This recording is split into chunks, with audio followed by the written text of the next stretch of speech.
משהו אחר, המודעות לשמירה על כדור הארץ מביאה הרבה פתרונות יצירתיים. בישראל, לדוגמה, נמכרות היום חליפות גברים שעשויות כולן מבקבוקי פלסטיק ממוחזרים. איך עושים את זה? בן מיטלמן מדווח.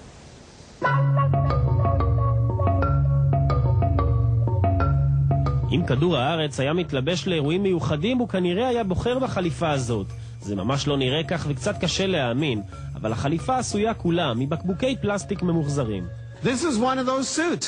This suit was made from plastic bottles. It takes 25 2-liter bottles and you get this.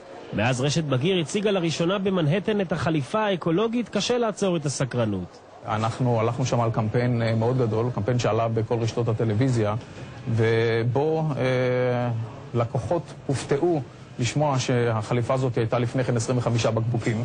אז איך זה עובד? במפעלים בסין גורסים את הבקבוקים דק דק עד שנוצרים סיבים קטנים. נקווה אגב שתהליך הייצור ידידותי לפועלים הסינים כפי שהוא ידידותי לסביבה.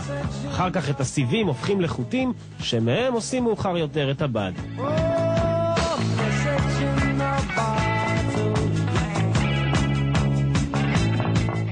מחיר החליפה סטנדרטי, הלקוח לא משלם מכיסו אקסטרה על הידידותיות לסביבה.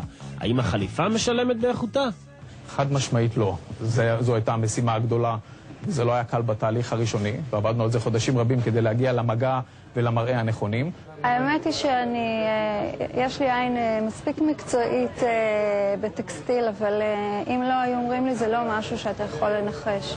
אז מה יהיה בעתיד? אולי גם שמלות קלה תהיינה ממוחזרות? כבר לא מופרך. עובדה, כשהטרנד הירוק מתפשט, האנשים מתלבשים בבקבוקים ממוחזרים.